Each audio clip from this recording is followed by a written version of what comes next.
Ao voltarmos para o Workbench, eu posso ter a possibilidade agora de entrar dentro do ambiente Mechanical do ANSYS. A gente acessa o Mechanical clicando 2 vezes em Model. Já aqui dentro do ambiente Mechanical do ANSYS, a gente tem nosso modelo e o ambiente para fazer as simulações. Aqui dentro do Mechanical a gente tem uma árvore de projeto, onde a gente tem a geometria, material e coordenadas do sistema e a malha, além da análise que a gente quer fazer, análise estática. Geometria, a gente vai vir aqui e vai ver o sólido que está definido. Se houvesse outros corpos dentro desse modelo, eles apareceriam aqui embaixo, tá? Então, como a gente só tem um, é só um que aparece, é só ele que vai aparecer aqui para a gente. Na aba materiais, se a gente clicar nesse mais, a gente vai expandir materiais e vai achar essa opção Structural Steel, que é como eu falei para vocês, é o material padrão utilizado pelo ANSYS. Ele usa o aço estrutural para fazer as simulações. Nessa versão do ANSYS 2020, ele possibilita para a gente dar uma visualização prévia das características e propriedades desse material, né? Como densidade, módulo de Young, coeficiente Poisson, módulo de flambagem e entre outras propriedades, tá? A curva SN para ser utilizada em análise de fadiga, né? Além de outras propriedades, tá? O ANSYS possibilita para a gente editar esse material, importar um material novo ou criar o nosso próprio material. Como essa aula é uma introdução à análise por elementos finitos, eu vou utilizar o próprio material padrão do ANSYS. Pois bem, então a próxima etapa que a gente precisa aplicar é a malha, conhecida como Mesh, aqui dentro do Workbench. Eu já tinha criado previamente uma malha de teste, tá? Mas a gente pode criar essa malha clicando com o botão direito, Generate Mesh, ou clicando aqui, e aqui nesse menu a gente vai ter um botão de Generate para gerar a malha, tá? Toda análise estrutural utilizando cálculo numérico, a gente precisa ter uma malha prévia para entender como essa malha, ou seja, essa aproximação algébrica que o software vai fazer em cima do nosso modelo. Vou clicar aqui novamente em Generate, ele não vai fazer nada porque já havia feito uma malha prévia. Aqui embaixo nós temos umas informações sobre essa malha, tá? Tamanho do elemento, entre outras propriedades. Aqui em Statistics nós temos o número de nós e o número de elementos. Como aqui tem pouco elemento, só tem 43 elementos ao longo dessa barra. Eu não quero essa malha. Eu quero uma malha mais refinada, ou seja, eu quero muito mais elementos para serem utilizados no cálculo dessa estrutura. Eu posso fazer isso de várias formas possíveis, estão todas dentro aqui desse menu de Mesh. O mais padrão utilizado é modificar o tamanho do elemento, que é o Size. Ao clicar em Size, ele vai habilitar para a gente onde a gente quer aplicar esse Size, qual é a geometria que a gente quer aplicar. Então eu vou clicar nesse botão aqui para selecionar um corpo, um sólido, e clicar nele. Confirme. Aqui embaixo nós temos a função de tamanho do elemento ou esfera de influência, que é como se fosse uma região onde nós queremos refinar. Eu vou colocar em Element Size, que ele vai dividir toda a malha com o mesmo tamanho. Eu vou selecionar uma malha previamente de 20 milímetros. E vou pedir para ele gerar a malha novamente. Pronto. Ele já gerou uma malha para mim. Em análise estrutural, é muito ruim eu ter somente um elemento que representa a rigidez em uma das menores dimensões, que nesse caso é essa largura aqui dessa viga, tá? Isso aqui é muito ruim. Pode dar muito problema numérico. Então, o que recomenda é que pelo menos existam 2 elementos nessa espessura aqui. Como essa largura tem 20 milímetros, eu vou adicionar 10 milímetros para o tamanho do meu elemento finito. E vou clicar novamente em Generate. Agora o software colocou 2 elementos na espessura. Se a gente vir aqui em estatísticas, pulou de 43 elementos para 400 elementos, né? Tem 10 vezes mais elementos agora, enquanto o número de nós agora são 3.021. Se você estiver utilizando o pacote estudantil, acadêmico, essa análise pode ser feita facilmente e ainda mais refinado que isso. Mas por enquanto vamos começar a análise por essa malha aqui. Definida a malha, a gente pode partir agora para a análise estrutural, tá? Como eu falei anteriormente, a gente precisa definir de forma adequada todas as condições de contorno e também do carregamento que a gente for aplicar na nossa estrutura, para não ter problemas de instabilidades ou nosso problema não representar fielmente a estrutura real, o modelo real. Aqui dentro do ambiente de análise estrutural, a gente tem várias ferramentas que a gente pode estar utilizando para modelar nossa estrutura. A primeira coisa que a gente tem que fazer é definir quais pontos da estrutura estão travadas, quais estão limitadas em deslocamento. Temos como aplicar suportes, suporte fixo, suporte sem fricção, né, um deslocamento sem fricção. Isso aqui é utilizado para análise de contato. E também um deslocamento imposto, tá? Se eu já conhecer um deslocamento prévio da minha estrutura, eu posso adicionar ele aqui. Eu vou utilizar o suporte fixo. Eu vou utilizar o suporte fixo para fixar esse ponto da minha estrutura aqui, tá? Essa linha aqui, certo?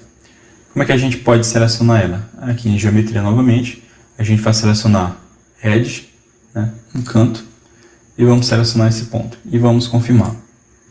Ficou azul, quer dizer que a gente confirmou e selecionou essa aresta aqui para um suporte fixo. Então a gente pode agora voltar aqui para essa janela. E vamos selecionar agora o outro lado da estrutura. Nesse outro ponto aqui oposto ao fixo, eu vou colocar um deslocamento imposto, tá? Só que esse deslocamento imposto eu vou travar em uma das direções, tá? Como eu quero que a direção X tenha um deslocamento livre, né? Eu vou colocar em Y deslocamento 0 e em Z o deslocamento 0 também. Eu vou confirmar aqui a geometria e vou definir que essa linha, essa aresta da minha estrutura tenha um deslocamento livre em X e 0, 0 em XY. Ok. Então, definido as condições de contorno, eu posso agora aplicar um carregamento. No carregamento, a gente tem também várias opções que podem ser utilizadas. No caso, é uma força que eu vou aplicar. Então eu vou selecionar aquela linha que eu desenhei no Space Clean para aplicar a minha força. Confirmar. E aqui em definição, eu tenho várias opções para selecionar. Eu posso selecionar um vetor, se eu tiver a magnitude, ele projeta para a gente esse vetor. Mas eu quero colocar como componentes vetoriais. Então eu tenho aqui o eixo cartesiano, x, y, z, e vou definir essa força alinhada a y. Então eu vou colocar menos 1000 e dar um Enter. Ok, então uma vez definidas as condições de contorno e o carregamento, a gente pode partir para a simulação. A gente pode dar o solver, né, simulação, clicando aqui e dando solver, ou vindo nesse botão aqui grande. Solve, ou mesmo F5. Clicar em Solve e esperar a solução, o software calcular a análise estrutural. Ele fez rapidamente porque a minha malha está muito pequena para essa análise. E para a gente conseguir visualizar alguma informação dessa análise, a gente tem que vir em Solution. No ambiente de Solution, a gente tem várias formas diferentes de visualizar essa estrutura. Eu vou clicar em Deformation, tá? Que significa deslocamento. É o deslocamento que a gente quer na estrutura. Eu vou colocar em Total. Cliquei sem querer, vou deletar. Vou clicar em Total. E vou clicar com o botão direito e revalidar todos os resultados. Ao fazer isso, o software cria um mapa de cores representando valores de máximo e de mínimo, valores de deslocamento para a gente na estrutura, né? Rapidamente a gente percebe que o valor máximo em deslocamento para essa estrutura foi de 7,8 milímetros. Se a gente for na análise analítica que fizemos, era de 7,9. Ainda está um pouquinho longe.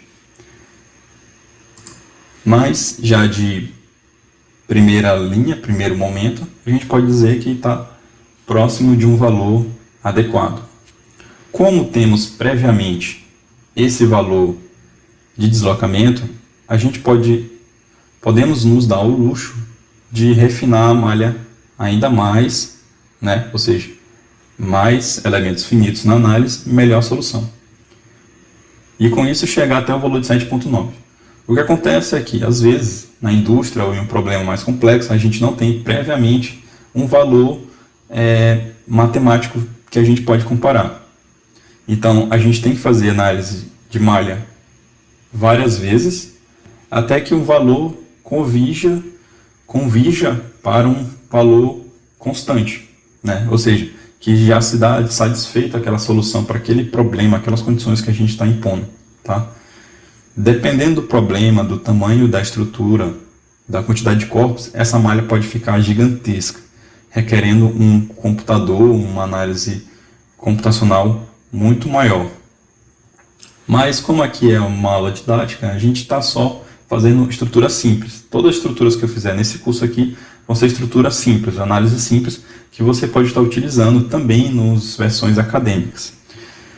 Ok, então, como eu não estou satisfeito com o resultado que deu, eu quero que crave ou chegue o mais próximo possível da resolução analítica, eu posso vir aqui em malha, onde definimos o tamanho do elemento de 10 milímetros e vou colocar agora 5 milímetros. Dá um Enter. Eu posso já partir direto para o Solver e ele vai analisar todo o conjunto. Mas eu quero primeiro visualizar essa malha. Então eu vou clicar em Gerar Malha e vamos esperar ele resolver a malha. Agora temos uma malha um pouco mais refinada. Nota-se que anteriormente tínhamos 400 elementos, agora temos 3.200, né? Um valor bem alto. Mas mesmo assim ainda está dentro do parâmetro para ser utilizado nas versões acadêmicas. Se eu clicar agora em Solver, vamos ver essa visualização do resultado. Agora a análise demora um pouco mais para resolver, né? E deu 7,82. Ainda não chegou no 7,9. Eu posso ficar fazendo essa tarefa várias vezes até chegar ao resultado mais próximo possível, resultado analítico. Mas eu não vou fazer isso aqui, tá? Você pode fazer isso como exercício. Eu vou já me dar satisfeito que esse resultado está ótimo para mim. Não é um valor muito alto, frente ao resultado analítico, mas é um valor bom, está satisfeito para mim. Dentro de soluções, a gente pode encontrar também outros parâmetros que a gente pode estar medindo nessa estrutura, como por exemplo as tensões.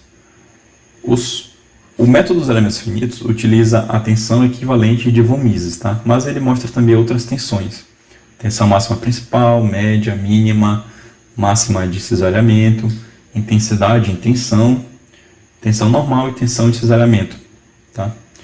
Além de outros valores. Eu vou colocar em tensão equivalente de von Mises, porque a tensão de von Mises é uma aproximação adequada para como a estrutura está se comportando do ponto de vista da tensão, tá? Então ele combina tensões normais com tensão de cisalhamento para encontrar um valor equivalente que eu posso estar medindo essa estrutura. Aqui já está o resultado da tensão, tá? Então para esse caso deu um valor de 187 megapascal. Como é que eu sei se esse valor está alto ou está baixo? Como isso aqui é uma análise linear elástica, né? Por isso que é estática estrutural, eu posso colocar uma grande quantidade de carga aqui e essa tensão só vai aumentando. Eu, como engenheiro, eu tenho que saber qual é o limite que meu material suporta. O ANSYS já indica para a gente se esse valor está maior ou menor do que o limite de escoamento do material, tá?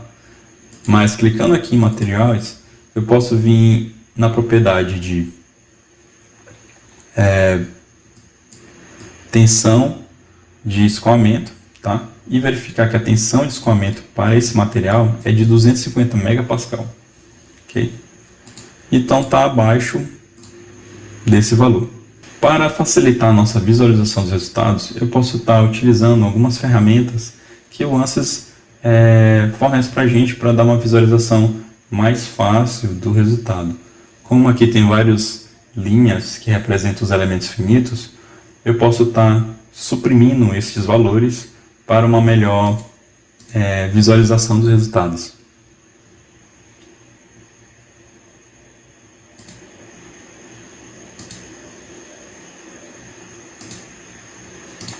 Clicando em Edge, a gente pode vir aqui no Wireframe, que ele vai indicar para a gente só a estrutura deformada. Em Contour, eu posso estar clicando em Smooth, Contours, né? O contorno em bandas, que são as faixas aqui que a gente define, ou contorno Smooth, que dá uma suavizada numérica nesses resultados. Mas eu vou deixar o contorno em banda. Em geometria, a gente pode também estar clicando em Isosurface, ou seja, superfícies que são a mesma tensão. Então, desse ponto até esse ponto, tem a mesma tensão. Mesmo deslocamento, a gente está em deslocamento. Dessa região até essa, temos a mesma, e assim por diante. Temos também como capturar um valor que a gente quer, essa Isosurface, tá? Mas vamos deixar o exterior. Em Edge, a gente pode mostrar a estrutura sem deformação, um contorno que representa a estrutura sem deformação. Aqui embaixo, no menu de gráficos, nós temos um botão para começar uma animação e ver como essa estrutura responde frente à carga que a gente aplicou. Podemos ver que essa estrutura flat conforme o esperado, né?